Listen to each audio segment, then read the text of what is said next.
Hello, welcome to NGCC. Today we are going to see the questions asked on the 21st February 2024 fourth shift shift 4 అడిగినటువంటి క్వశ్చన్లు చూస్తున్నాం. So ఇక్కడ మనకు ఇచ్చినటువంటి topic ఏంటంటే ratio and proportion అంటారు వీటిని. రేషియో అండ్ ప్రపోర్షన్ టాపిక్ ఇవి.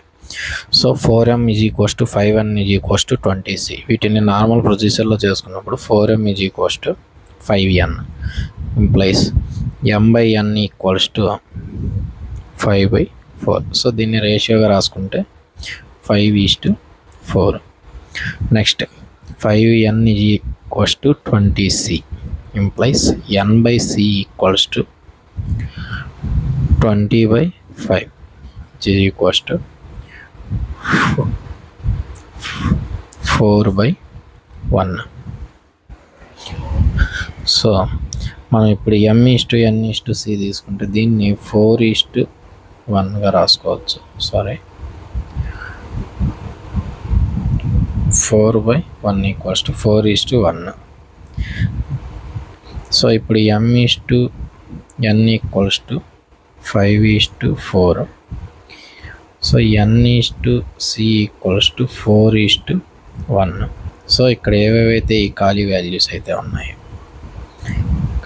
ఇక్కడ ఈ వాల్యూ ఉంది, ఇక్కడ ఈ వాల్యూ ఇక్కడ సబ్స్టిట్యూట్ చేసుకోండి. 4 ఇక్కడ 4 తర్వాత వాల్యూ ఖాళీగా ఉంది కాబట్టి ఇక్కడ 4కు ముందు ఖాళీగా ఉంది కాబట్టి ఇక్కడ ఇప్పుడు 20 5 4 మల్టిప్లికేషన్ చేసుకోండి. 5 4s 20, 4 4s 16, 4 1s 4 అన్న క్యాలిక్యులేషన్లో పోతాయేమో చూడండి. 5:4 టేబుల్లో తీసుకుంటే 4 5s 4 4s 4 1s 5:4:1. వీటిని ఎంత చేసుకోవాల్సినటువంటి అవసరం కూడా లేదు, ఇంకో రకంగా చేసుకోవాల్సి వస్తే ఎట్లా ఇంకా షార్ట్ మెథడ్లో చేసుకోవాల్సి వస్తే ఎలా చేసుకోవచ్చు అనేటటువంటిది ఇప్పుడు చూద్దాం. చూడండి, ఈ ప్రొసీజర్లో మొత్తం టైం వేస్ట్. ఇలాంటి ఈక్వేషన్ ఏదైనా సరే ఇచ్చినప్పుడు అక్కడ వాల్యూస్ అన్నీ ఇంకా కండిషన్ వాళ్ళే ఇచ్చేశారు. ఇంకా 4m = 5n = 20c. So option putting మెథడ్లో నుంచి వెళ్ళండి. ఆప్షన్ ప్లేస్ చేసుకునే దాని నుంచి చేయండి. ఫస్ట్ ఆప్షన్ ప్లేస్ చేసామనుకో m వాల్యూ 5. ఈ వాల్యూస్ అనేటటువంటివి ఈక్వల్ అవ్వాలంటే ఫర్ ఎగ్జాంపుల్ 4 5లలో మనకు 20 ఉంది. సో 4 × 5 ఉండాలి, 5 × n 4 ఉండాలి, 20 × 1. ఇప్పుడు ఈ వాల్యూస్ అన్నీ ఈక్వలే కదా, మనం సబ్స్టిట్యూట్ చేసిన m n c. So from option 2 అనేటటువంటి దాని నుంచి వచ్చేస్తుంది. అది చేసుకున్న మనకు పెద్ద ఇబ్బంది ఉండదు. నెక్స్ట్ 19th క్వశ్చన్ ఉన్నది. 13th, ఇది 19th. 70,000 amount is distributed between A/B వచ్చేసి 2:3, B/C వచ్చి 4:5. సో ఇంక ఇక్కడ ఖాళీగా ఉన్నటువంటి వాల్యూస్ అన్నీ కూడా, సో దేని తర్వాత అయితే ఖాళీ ఉంటుందో దాన్ని సబ్స్టిట్యూట్ చేసుకోండి, దేని ముందర ఖాళీ ఉంటుందో దాన్ని సబ్స్టిట్యూట్ చేసుకోండి, సరిపోతుంది. తర్వాత మల్టిప్లికేషన్ చేసుకోండి. 2 4s 8, 3 × 4 12, 3 × 5 15. 8:12:15 వచ్చింది. ఇది మనకు కంబైన్ రేషియో అంటారు, కాంపౌండ్ రేషియో A/B/C. సో 8:12:15 అనేటటువంటి రేషియోలో వాళ్ళు ప్లేస్ చేసుకోవడం జరిగింది. అయితే మనకు we have to find out the share of A.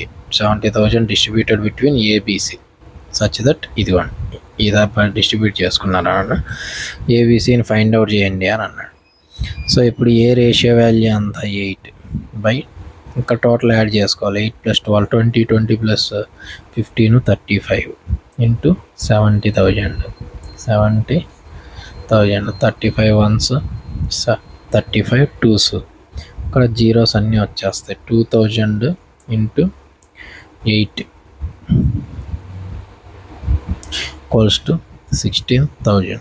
So ఇదంతా కూడా ఇక్కడ దీన్ని చూసుకోవాల్సినటువంటి అవసరం లేకున్నాను, ఇంకో రకంగా చేసుకోండి. ఇక్కడ మనకి ఏ రేషియో వాల్యూ ఎంత వచ్చింది ఇంతవరకు చేసుకోవాల్సిందే కామన్గాను. ఏ రేషియో వాల్యూ ఎంత ఉందంటే 8 ఉంది. ఇక్కడ దీనికి సంబంధించి 8 మల్టిపుల్స్ ఏవైతే ఉన్నాయో ఇంకా అదే ఆన్సర్ అయిపోతుంది. 16 ఈజ్ యువర్ ఆన్సర్, ఇంకా వెరైటీ చూడాల్సిన అవసరం లేదు. Okay, thank you. ఈ 2 క్వశ్చన్లు రేషియో అండ్ ప్రపోర్షన్, దీనికి సంబంధించి జాగ్రత్తగా చెకింగ్ చేసుకోండి. రేషియో అండ్ ప్రపోర్షన్ ఈ క్వశ్చన్ కానీ ఏదైనా అమౌంట్ ఇచ్చి డిస్ట్రిబ్యూషన్ అడుగుతాడు, లేదా ఇలా ఈక్వేషన్ అడిగినప్పుడు ఆప్షన్ పుట్టింగ్ మెథడ్ తీసుకోండి.